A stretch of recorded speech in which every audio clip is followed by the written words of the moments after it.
it is February 15th, and like I always say, Valentine's Day is for the lovers. The day after Valentine's Day is for everybody that didn't get the candy on Valentine's Day because it's 50 to 75% off. I'm about to head over to CVS right now. But before I do that, I want to start off by letting you know what we're going to be getting into today. We're getting into starting over. How do you start over after being in a long relationship? Recently, this happened to me. I was in a relationship for like a year and some change. And how do you combat those thoughts of, I wasted my time? How do you see it different? And how do you get ready to get back out there? Let's get into it. My bed, taking a moment to rest, feeling stressed out. Alrighty guys, so thanks so much for coming back here to Coffee with Kay. First, let me start off by saying, lovers, I'm not gonna be hating on you in this video because I love. This is just talking for my people who just got out of, I should say, a relationship. I recently did my boyfriend for about a year and some change, and I decided that it was best for us to part ways, and that is okay. And you know, you have to be emotionally in tune enough to know when something just isn't working anymore. It's not serving, you or the other person. And I think so many times we get wrapped up in relationships just because we've been with that person for such a long time. We're like, oh, well, starting over would just be so much, and I don't even know where to begin, so I'm gonna just stay. But that's why I'm making this video. Before I make this video, I just want to let you all know that this is something that I am still working on. This list is just a few things that I have gotten revelation on as I'm continuing to take inventory and reroute so that I can get back out there as well. I'm right there with you. But of course, as always, if you have anything that you want to add, go ahead and leave it in the comments. Alrighty guys, the first one is look at the lesson. Guys, there is a blessing in every lesson, and a lot of times our partners are vague or sometimes very direct reflections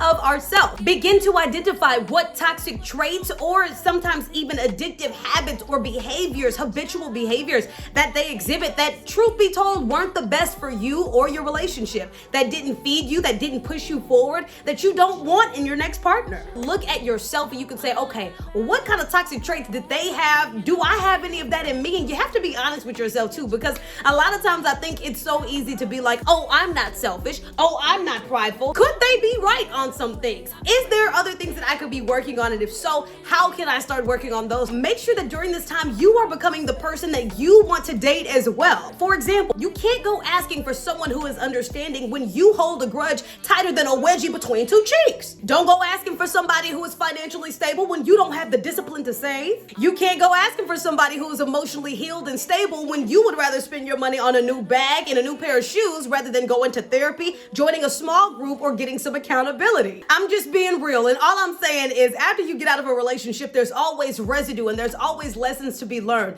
Please make sure that you learn the lesson. That way you don't continue repeating the cycle. Number 2 is look at the blessings. So many people don't get a chance to start over with all of the wisdom that they know now. That's one reason why I like to talk to old people. They're so willing to share their pitfalls and tell you what you can do to avoid them. This is your time. You get a do-over. Now, is learning someone new a process? Yes. Can it be strenuous and sometimes daunting? Yes. Is it always fun? No. Do you always want to do it? Absolutely not. But especially if you put God into this relationship, you don't have to do it alone, and you have another chance to do it right. I mean, just think about it. We cry over breakups, and do they hurt? Yes, absolutely. But wouldn't you rather God save you from a situation that could cause you more emotional damage down the line? For example, if you knew that there was a poisonous snake hiding in your backyard, ready and waiting to bite somebody, and your child was walking out the door, wouldn't you want to snatch your child out of that situation so that you don't have to spend time recovering them from what could have been avoided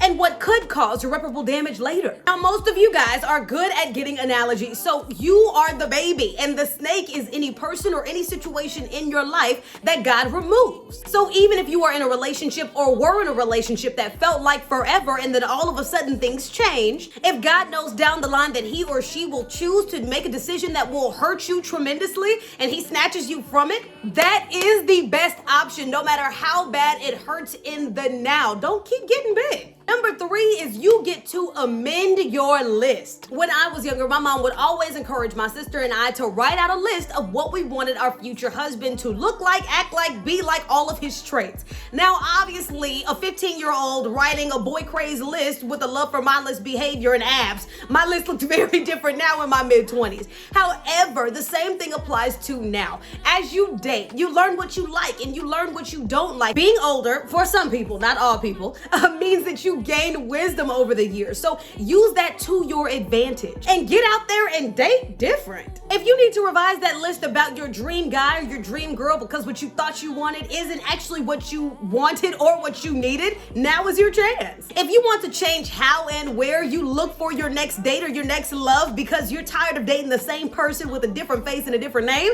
you can do that. If you have evolved into a different person and now you have a new set of values and morals, then that's something that you have the option to do now. This is your shot. So instead of looking at it like, oh my gosh, I have to start again, look at it as, yes, I get to start again, and this time I get to do it even better than I did before. And the last tip is have fun with it. Baby, put yourself out there. Be like Stella and get that groove back. Now, this does not mean that you won't have days that feel longer than others, that you won't have moments where your head fills with memories, anger, and rage toward that person, but it does give you permission to make room for what is new and get back out there. Some people are able to be emotionally vulnerable to a degree that nobody has really ever seen before, and that is a superpower. And just because it got into the hands of someone who wasn't ready to value what you have to offer or who couldn't handle the type of love that you bring, that should not make you mad or say, you know what, I'm not ever gonna do that again because I got my heart broken. It should be, well, you know what, it sucks for you, but my next girl is going to get all of me, or my next guy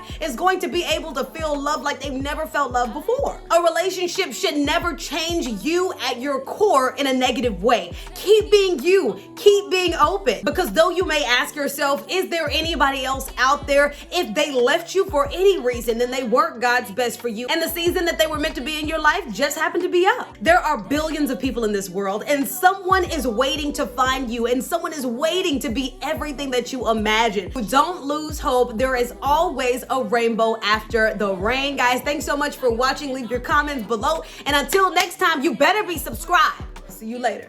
Happy dating. You can keep your bitter. I'ma make a better way.